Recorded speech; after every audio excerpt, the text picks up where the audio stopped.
the topic is vapor pressure. So assume I take a beaker. In the beaker I take the water to some extent, not the full. So I want to make this as closed container. So I close this with a lid. For example, so I close this with a lid. I take some water to some extent. So then I take a Bunsen burner or any other burner, or otherwise you can assume in your house only. So you take the gas. On the gas you take the beaker, and the beaker you take some water. So when you take some water, you just ignite this. The temperature is increasing gradually. So when the temperature is increasing gradually, as we know, inside the beaker water is there. So we know that water has the boiling point of 100 degrees centigrade. Water is the boiling point of 100 degrees centigrade. So when the water will get 100 degrees centigrade temperature, so that time what will happen? So when anything gets boiling point, means so the phase change will occur that time. The phase transition, one phase will get converted to another phase. So it means that so during the phase transition, so something is happening, so that treats one phase to another phase. It means simply whatever be the molecules present in the water, so this is the aqueous phase, means this is in the form of fluid. So that's flowing. So inside present some liquids are present. The liquid present inside this contains the molecules, water molecules, H2O. So water molecules are present inside this. When the temperature is increasing up to the 100 degrees centigrade, when it attains the 100 degrees centigrade, so these water molecules will escape from the surface. Escape. So when they get higher energy, when something gets higher energy, for example in this room, if I increase the temperature, close all the doors and around those windows, so literally for some time the boys or girls will stay here. So after some time, after 5 minutes, 10 minutes, 1 hour, so they tend to go outside because the temperature is increasing. They escape from this temperature. As the temperature inside the container increasing, the molecules are getting more and more energy. When they are getting more and more energy, so they escape from the surface.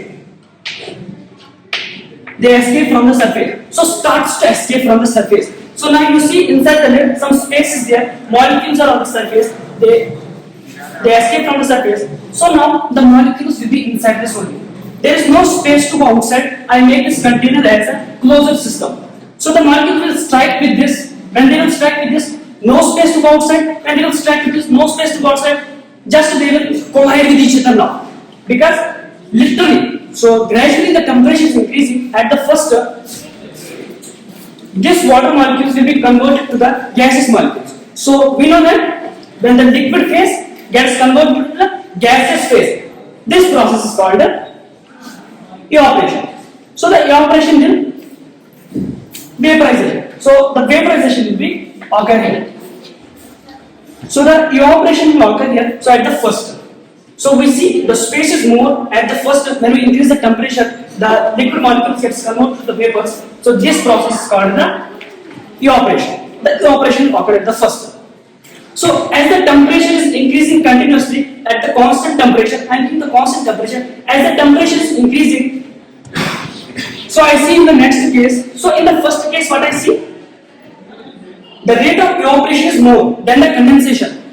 Now the liquid is going upside only, it strikes with each other, and that's it, all those things are going at the first step. Rate of evaporation is more. So after some time, when I see when the temperature is increasing at the constant rate, the rate of evaporation slowly is going to be decreased. The rate of evaporation slowly is going to be decreased because it's a closed system. The water is there. The rate of evaporation is now somewhat is going to be decreased, but the condensation rate is going to be increasing.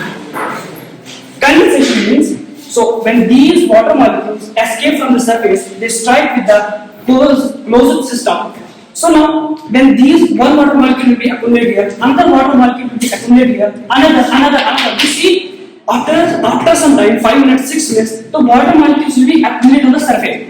When they will accumulate on the surface, one molecule or another molecule, as a result, the molecular mass of the molecules will be increased. So it can't be stay here. So if we see in the rain also. So when the temperature is increasing, water molecules will accumulate. The molecular mass will be high here. So they can't stay here for the longer time. So they tend to fall.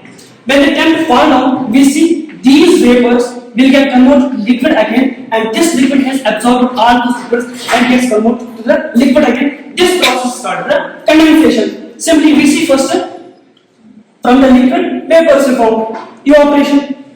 At first evaporation was more, no condensation we see at the first. We see some condensation but very less. But when the temperature increasing gradually, so we see the mass of the liquids here increasing, the vapors which get escaped from the liquid surface, they are coming back into the liquid, they get diluted into the liquid again. So that is called the condensation. But if you see at the first, the rate of evaporation was more than the condensation. But on the second case, you see the rate of condensation will be more than the evaporation. Why? Because for the longer time vapors has been evolved. So from this vapors evolved, the mass on the closed system increased. So they fell down and they converted again into the liquid and they absorbed on the surface. So now rate of evaporation more, rate of condensation less. Here rate of condensation more, rate of evaporation less. So in the both cases we see this line. So the change in the phase.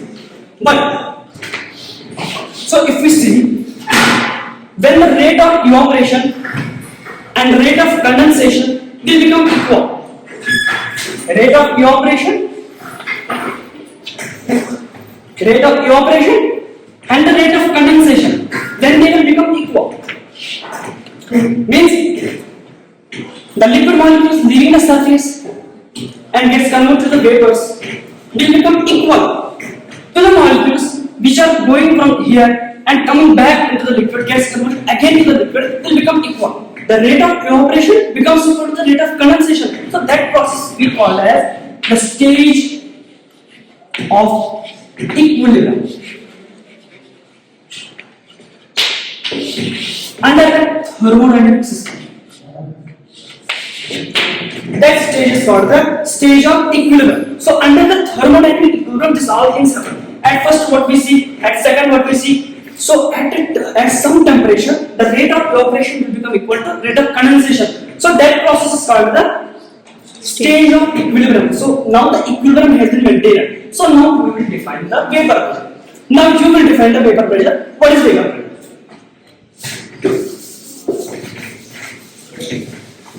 So this was the concept behind the vapor pressure. Now you will define the what is vapor pressure. Simply, if I take the liquid, so now equilibrium has been maintained. If the equilibrium has been maintained, so now when the equilibrium has been maintained, equilibrium has been set, the rate of evaporation equal to rate of condensation. So that time we can define the vapor pressure as vapor pressure is the pressure. It is the pressure exerted by the vapors. Itself the definition is there. Vapor pressure. Vapor pressure is the pressure exerted by the vapors.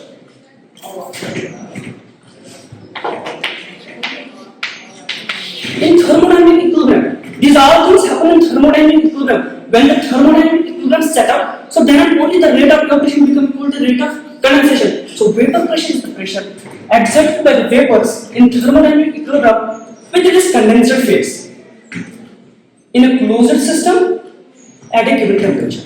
That is the vapor pressure. Whatever be the concept you learn here, so that is only the vapor pressure. Simply that is the vapor pressure. Vapor pressure is the pressure exerted by the vapors. Simply, this is the vapor exerted with vapors in thermodynamic equilibrium. So we maintain the equilibrium, then only the vapor pressure becomes there. So now we will see, shortly we will see the factors affecting vapor pressure. Shortly we will see. So some of the factors which affect the vapor pressure. The vapor pressure may be increasing, may be decreasing, means change in the vapor pressure. How the change in the vapor pressure occurs? So there are some factors which affect the vapor pressure. So we will see first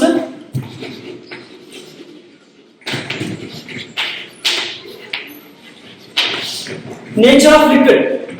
So in the vapor pressure, at the first, what is mainly there? The liquid is there. Mainly the liquid is there. From here only the vapor pressure is coming. So we should know the nature of the liquid. So how the liquid is.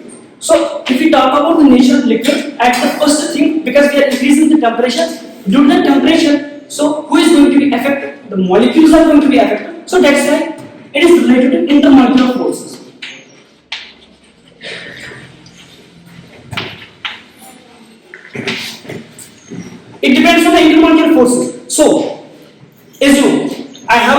bucket. Inside the bucket, the water is there. So I heat it. So when I heat it, the molecule, who is going to be heat? The molecules are going to be heat. When the molecules are going to be heat, so then only the vapor pressure will come. So in this, the vapor pressure is affected by intermolecular force. So between those molecules, if the intermolecular force is more between those molecules, so one water molecule, another one water molecule, if the intermolecular force is more, he is attracting him, both are attracting to each other. If the intermolecular force are more, so that time it takes more energy to make the vapor pressure more. So that time intermolecular force is more, the vapor pressure is affected. The vapor pressure will be less. Intermolecular force is less, the vapor pressure will be more. So it is inversely proportional to the vapor pressure. Intermolecular force is more, vapor pressure will be less. Intermolecular force is less, vapor pressure will be more. Because it is simple thing. So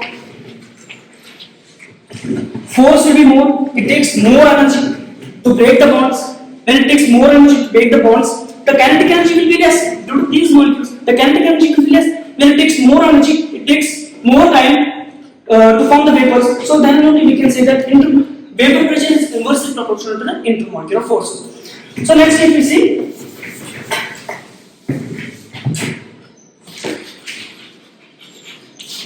temperature is affecting all the systems. So here also the temperature affects. So next we see the temperature. To the liquid we are getting the temperature.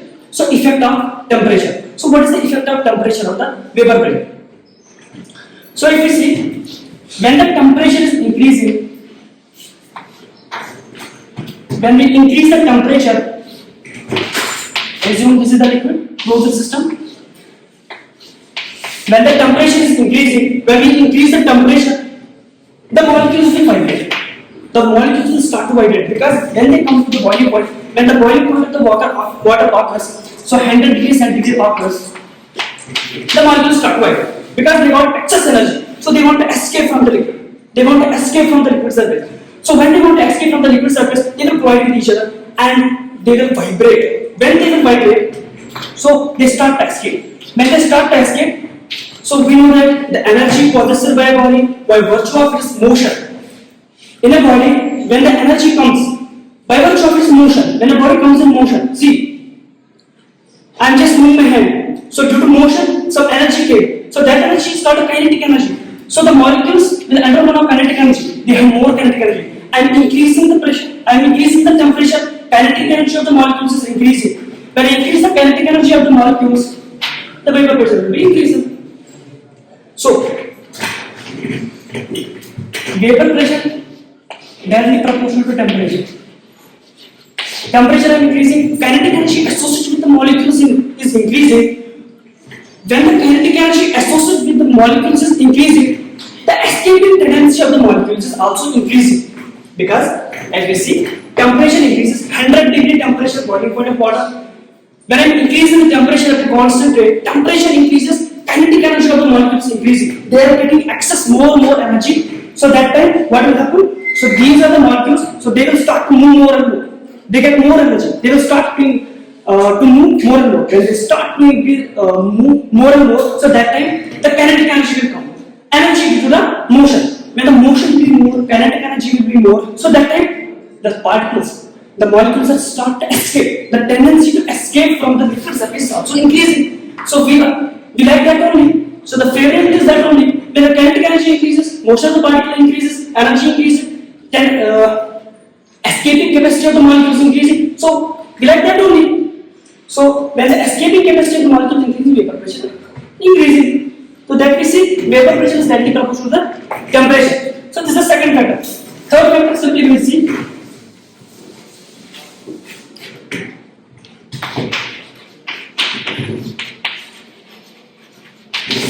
concentration of solute. How much is the concentration of solute? So if we see, I take the water molecule, I take the water in the bucket, in a beaker. So inside this I add the water, solute molecules. So the solution is there. If the solute molecules are more, simply if the solute molecules are more, for example I take NaCl. So it will be ionized here and equal to Cl9, it will form the with the water it will form the bonds. So Na point to Cl negative. So sodium chloride is easily soluble in water. It will form the more interactions. So it is also directly proportional to the vapor pressure. It is also directly proportional to the vapor pressure. So simply we will say another last one. So as we see, the vapor pressure is not getting affected by the volume, because assume I have a container. In the container, I take some water. When I take the water, so I take one container, another container. This has the short value, this has the more volume. So when I give the temperature, this one also when I give the temperature, both of them when they will get the 100 degrees centigrade temperature, then only they form the vapors. So both when we get the 100 degrees centigrade temperature, then only they form the vapors. So what is the need of the volume? Volume is for both the same. The case of volume is for both the same. So that's why it is not going to be affected by the volume, because the temperature is for both it is same. It is not getting affected by the volume. So next step. And also the surface area is not getting affected by the surface area also. So next you can see. So this was the vapor pressure. About what is the vapor pressure? It's some concept and factors affecting vapor pressure. You can take the vapor pressure in your day-to-day life also. So you can understand the vapor pressure in your day-to-day life also. So for example, you have a cold. So at that time your mother asks you to not take the medicines for some time, because for the cold you should not take the medicine, as our mother said. So for that reason they will take a bucket. In the bucket they will boil the water at a high temperature. The vapors will come. So she will ask you to keep a blanket on your head. So and sit under that. So when the vapor pressure increases at the first, the rate of evaporation will be more, but the condensation will be less. So after some time, when the vapors will increase, so that time some water will come on the face. So that time from nose also, everywhere water is coming. Condensation is increasing. So from that also you can understand the vapor pressure. So what happens at the first, what happens at the after? That when the equilibrium is maintained, the vapor pressure that time only will increase. So this was the vapor pressure. So next we see a small topic, eutectic mixtures.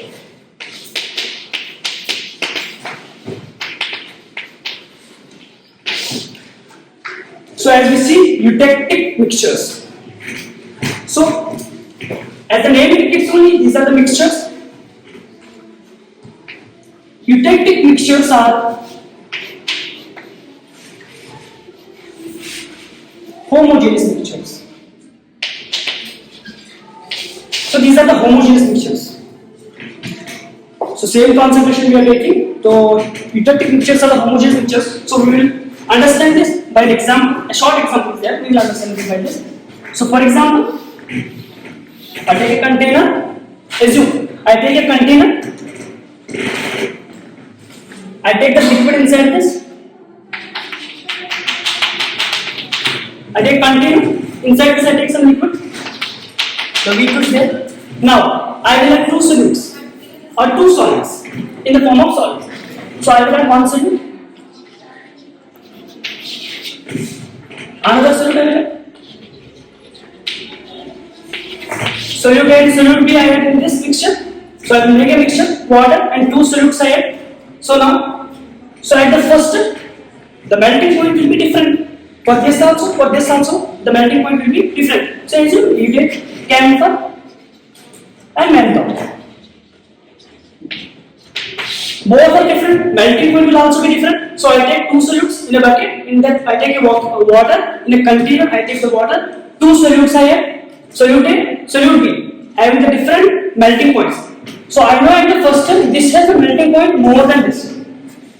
So I assume this. This has a melting point more than this. So I assume, for example, this is the melting point of 50 degrees centigrade. This is the melting point of 50 degrees centigrade, and this is the melting point of 30 degrees. I assume this is not the actual melting point. So I assume this has a melting point 50 degrees. This has a melting point 30 degrees. So I have both of them inside the liquid. So when I add both of them, mix it together.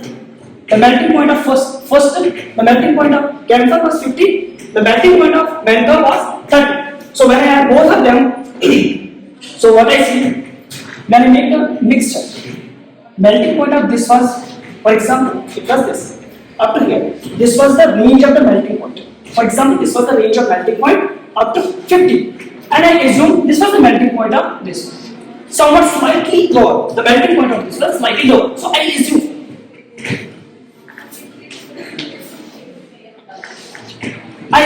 melting point of this camphor was slightly more than solute B, that is the nylon. So I assume I take a container, in that I take the water. Inside that I had some solutes, two solutes I had. The melting point of A solute was more than the melting point of B solute. So when I make the mixture, I see the melting point has been decreased.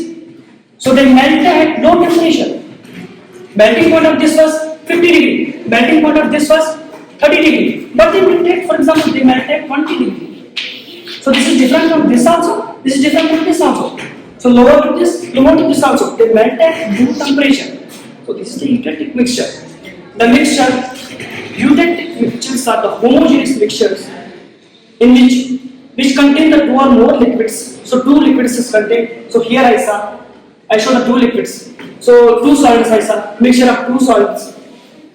So when I add them, so at the first I see the melting point of them was something different. But when I mix them, the melting point is reduced than the initial ones. Means when I see the melting point of individual solids, but when I mix both of them, at the first I see the melting point of this, but when I mix both of them, the melting point is reduced. So these are called the eutectic mixtures. So on the combination, so when they are separately, they have some melting point. But when they mix them, I start melting them. When I start melting them, the melting point is reduced than the individual ones. For example, here is 50, but when they melt, it melted at 20 degree only. The melting point is reduced. When it starts to melt, the melting point is reduced. So those are called the eutectic mixtures. So we have some uses of these eutectic mixtures in the pharmaceuticals. So we will see one by one. So what are the use of these eutectic mixtures? So why we are adding the mixtures and we are decreasing the melting point? So there is the reason behind this. Why we are decreasing the melting point? What is the reason behind this? So in our pharmaceuticals, so we have the reason behind this. Why we are mixing two solutes in a liquid, then we are decreasing the melting point. What is the reason behind this? So as we see applications of this. So if you see the applications, so I will tell you. So during the pre-formulation studies, so when we are preparing the doses for any disease or something else, or we have skin diseases or fungal infections or any other infections, when we are going to prepare a medication, so that time during the pre-formulation studies, when we are going to prepare the medications, so that time the eutectic mixtures are used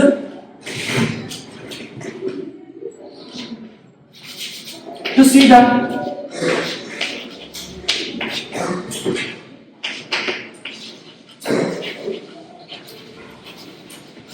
compatibility between API and excipient. So during the pre-formulation studies, eutectic mixtures are used to see the compatibility between API and excipient, active pharmaceutical ingredient and excipient. So during the formulation studies, so we know already that we are mixing the API with the excipient. API means main drug. So we show the pharmacological action. API means main drug. API, active pharmaceutical ingredient. So this is the pharmaceutical ingredient which is active. Means whenever it enters into the body, it is going to show its effect. So definitely we are getting cure from any disease. So it's going to show the effect. So we are taking the API. First of all, we are taking the API, any plant extract or any synthetic extract. We are taking that, and to that we are adding the API. This excipient. Excipient means other than the API, whatever be the substances we are adding to the API to enhance its stability. Because if we take directly API, some APIs will be bitter in taste. The color will be different. So as we see, if we take the medicines without the excipient, so it will be bitter in taste. We can't take that.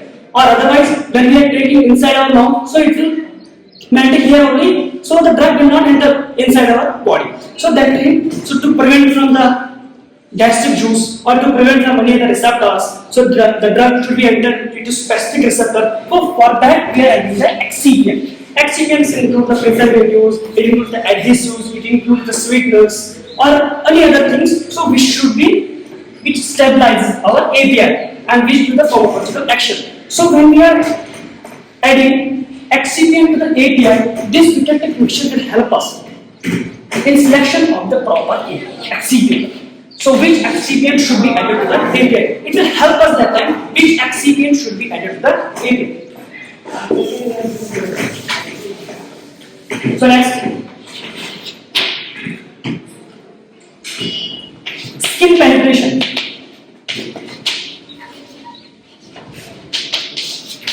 So as you know, if I keep here a tablet or any other solid dosage form, if I keep here, what will happen? Nothing is going to be happen because it's not permeable for that, it's solid. So when it will be converted to the liquid, so after some time, after 5 minutes, 10 minutes, 20 minutes, it will melt. So when it will be melted, if I keep the liquid in the liquid form, when it will be melted, it will penetrate inside the skin, then only it will show the effect. So then only it will show the effect. So for example, I am taking this chalk piece. So without it melting, without showing any effect, so it will be on my hand. So what is the effect it shows? No effect. So pictetic mixtures are used in skin penetration. Means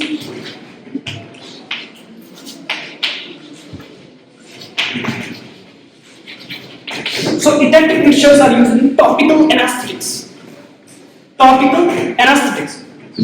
So topical means skin. Anesthetic. In the topical anesthetic. So if you want, for example, if there is any surgery or stitching, so during the stitching, so in the topical anesthetics we are using this pictetic mixtures in the topical anesthetics to increase the penetration or permeability, to increase the penetration. So in the topical anesthetics, for example, we are using, for example, in our daily life we are using lidocaine, prilocaine. So this combination when we are using, these are going to increase the penetration of the drugs on the skin. So enhances topical anesthetics. So next if we see.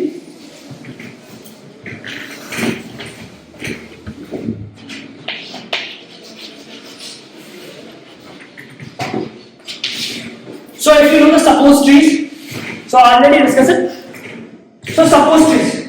So these are used in. So these suppositories, the formulation of the suppositories should be soft. So wherever it's using, so their formulation should be, so vaginal orifice, in the vagina region we are using the suppositories. So their formulation should be soft enough, so they should melt and they should provide the controlled release drug. So for the long time they should release drug and it should be soft. In the soft relation, the melting point should be low. Because when the drug interacts with the body, so the body actually we see body temperature 37 degrees centigrade temperature. So when we are putting this suppository into the body section, so that time it should be compatible with the body temperature on the 37-degree temperature. So if you see inside the body temperature, outside the body temperature, it will not be same. So inside the mouth, some body temperature is there because the layer is protecting somewhat, the body temperature is decreasing. So when we are using the suppository in that region, means in the suppository where it should be used. So in the vagina when we are using this medication, so it should melt there. Then only it will show the effect. When it will be stay directly in the solid form, so it will not melt, no effect will be shown. There is no skin penetration. So when there is no skin penetration, no effect is there. So in the suppositories we are using the pictetic mixtures. So we are adding some mixtures, we are adding some solutes with each other. When the mixture will go, their melting point will be less. When their melting point will be less, so that will be favorable to that region, and in that region that will melt and that will penetrate easily and will show the control release. In the suppositories also we are using. So next if we see capsules also, in the soft capsules also we are using same solid dosage forms. In the same solid dosage forms, there also we are using, in the capsules also we are using. So their melting point will be less as compared to their individual compartments. In the capsules we are using. Next, last,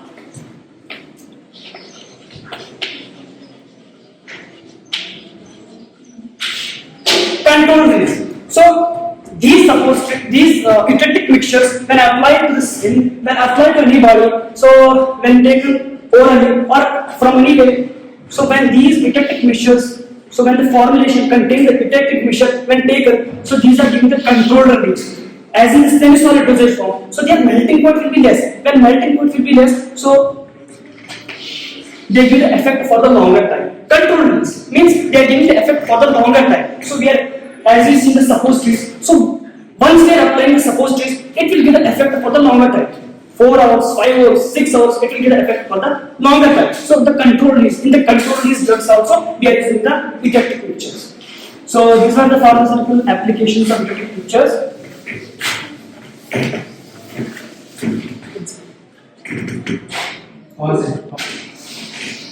So now we come to the next topic, third topic. This was the eutectic mixtures. So maybe you understand well. So we will come to the next topic.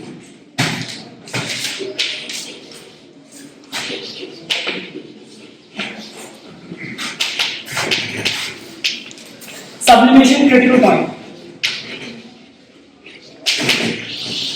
So my dear friends, so now I will discuss about the sublimation critical point. So we will break this into parts. Sublimation. So as we know, this is the phase change. When the phase change occurs, there is a sublimation. So as we know, this is solid. When I heat the solid,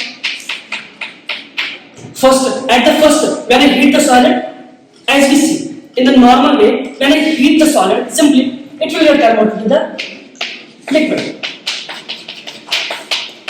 I take the ice, for example, I heat the ice at some constant temperature, 30 degree, 40 degree, 50 degree, I heat the solid and it will get converted to the liquid at first. At the first case, I am telling, it will get converted to the liquid. Normally. So this solid. When the solid will get converted to the liquid, it is called. When the solid will get converted to the liquid, so the process is called melting. So melting. The point at which the solid gets converted to the liquid, that's called the melting point. So this is the melting. So simply, when I heat the solid, it gets converted to the liquid at the first, then I increase the temperature. So that time, the melting occurs. So again, I heat this liquid. I take one bucket, in that I heat the solid, it gets converted to the liquid. I take another bucket, I heat this liquid. So this liquid will be converted now into the gas. Obviously.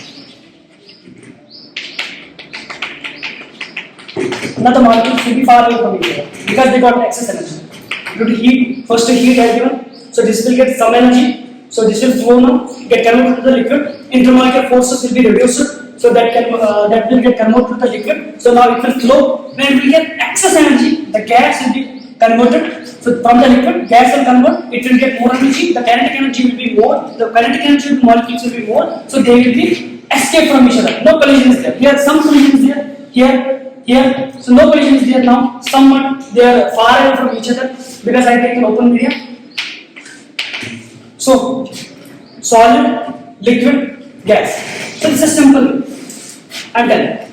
So solid get converted to liquid, liquid get converted to the gas. So when the solid directly will get converted to the gas, so this process is called the direct transfer. Solid gets converted to the gas. So direct transformation from this to this. So for that I need to give the drastic conditions. Drastic condition means excess temperature. For example, if I take the ice, so I will give excess temperature. At a time only the solid will get converted to the liquid. So for example, I take naphthalene balls.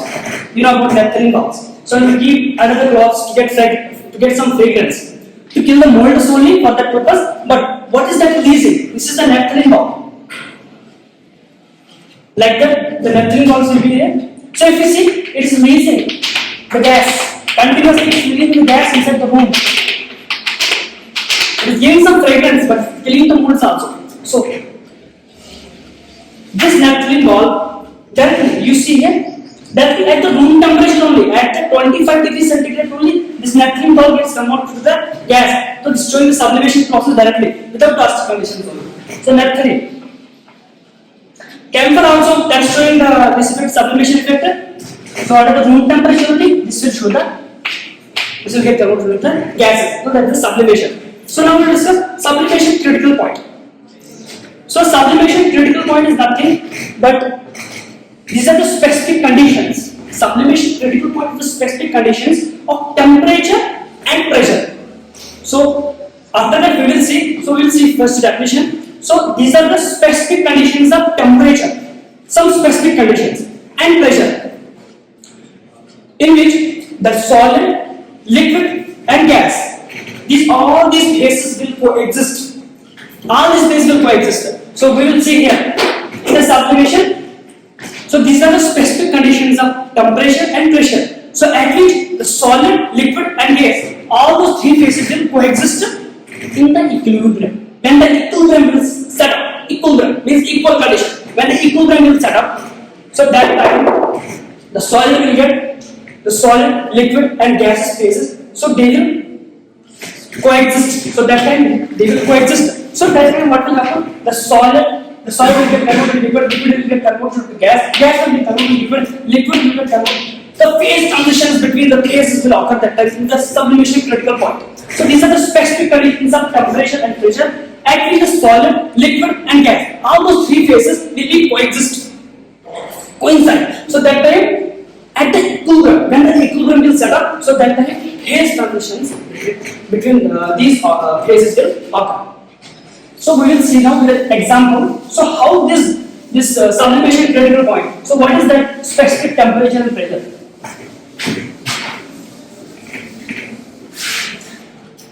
So as we see in the sublimation critical point, there is a phase diagram. Phase diagram means solid phase, liquid phase, gaseous phase. That is going to show different phases at the different temperature and pressure. So in this we will see.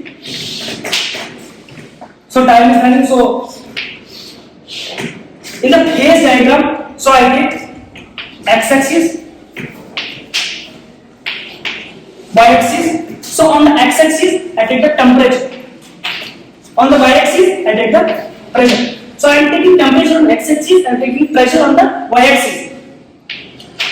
So these are the axes. The phase diagram contains it contains the axis. Continuous and pressure. First, it will contain the axis, x-axis and y-axis. Next, it contains the phases. So now phases will be there. Solid phase, liquid phase, gaseous phase. First, it contains the axis. The phase diagram contains axis, x-axis, y-axis. On the x-axis, I kept the temperature. On the y-axis, I kept the pressure. So after that, it contains the solid, liquid, and gaseous phase. So the graph will be like this. You see? So at the high pressure and low temperature, at the high pressure and low temperature, when I am keeping the high pressure but low temperature, the substance, whatever be substance I know, that will exist in the solid phase. At high temperature and low pressure, the substance will exist in the solid phase. Next, at the medium conditions, low temperature, medium temperature, medium pressure, medium conditions, constant. Here I am taking the high pressure, low temperature. The substance will exist in the solid phase. But when I take the medium conditions of temperature and pressure, medium, I am not taking that much high, that much low. In the medium concentration, I am taking the temperature and pressure. Temperature and pressure I am taking in the medium way. So that time the substance will exist in the liquid.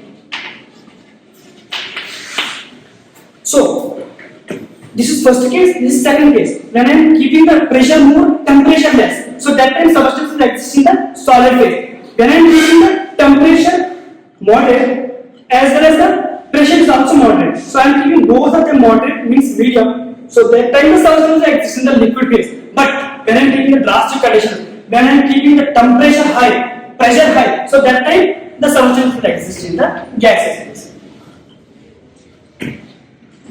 The substance will exist in the gaseous phase.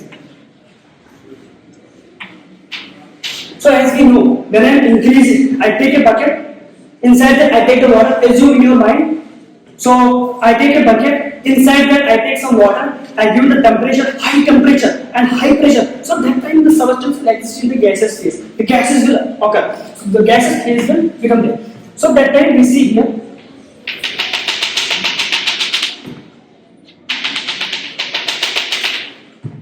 So this is the solid phase, liquid phase, gaseous phase. So here I see the triple point. In this graph, I see a triple point here. Next, critical point. Here I see the critical point. Means critical means high, very high. High point means here everything is high. Temperature high, pressure high. Here triple point. So I will see first triple point. So at this point, so we can't distinguish whether the substance is liquid or gas. We can't distinguish whether the substance is liquid or gas. So here the substance will become indistinguishable. We can't say whether the substance is liquid or gas. It is operating in liquid form or gaseous form. But if I take the temperature more than the critical point, it will be available in the form of supercritical fluid. It will be available in the form of supercritical fluid. So during this critical pressure, the substance will be during this critical pressure, the substance will be indistinguishable. We can't say whether the substance is in the liquid form, whether the substance will be in the gaseous form. So that time, this condition will be critical point. But when I take more than the critical, when the temperature is and pressure is more than the critical, so that time the liquid or substance will exist in the form of supernatant fluid. So exist in the form of supernatant fluid. So next, this supernatant fluid means it behaves as both liquid as well as solid. It behaves as both behave as dual nature story. Next, triple point. So this triple point, at this triple point, solid, liquid and gaseous phases is going to be constant. See, from this point only, I take solid, I take liquid, I take gaseous phase. So from this point only, the triple point will occur. The phases will coexist. They will coexist here. But so see here, when I am taking when the temperature and pressure is below the critical point, somewhat below, slightly below the critical point. So that temperature and that pressure is called as we see that is the sublimation critical point. So that time all the substances will coexist at the equilibrium. So that time the equilibrium will set up and the substance will exist in the form of solid, liquid and gas at the equilibrium. So that is the sublimation critical point. So this was the sublimation critical point. So we studied the concept. So in 2 lines I will tell you the use of this. So what is the application of this? Simple application. I have the critical point. So in the critical point, what I see? Temperature, pressure. So I see all those conditions. Solid get converted to liquid, liquid get converted into the gas. So why I do this? So what is the reason of doing this? So to check the stability. To check the stability of the drugs by varying the temperature. So I take the drug. So I want to check the stability of the drug. So for example, in the laboratories, if you see the scientists or biologists, they are doing this. So they are taking a drug, so they don't know the solubility of the drug. Whether I keep the high temperature, what will be the solubility of the drug? Whether I keep the low pressure, what will be the solubility of the drug? So to check the solubility of the drug by altering the conditions, I change the temperature, I increase the temperature, what will be the solubility of the drug? I decrease the temperature, what will be the solubility of the drug? So on varying the concentrations, on varying the temperature and pressure, so what will be the solubility of the drug? To check the solubility of the drug, so we are doing this critical point, sublimation critical point. And by varying the temperature, we are checking the solubility of the drug. So this was all the 3 topics. So thank you.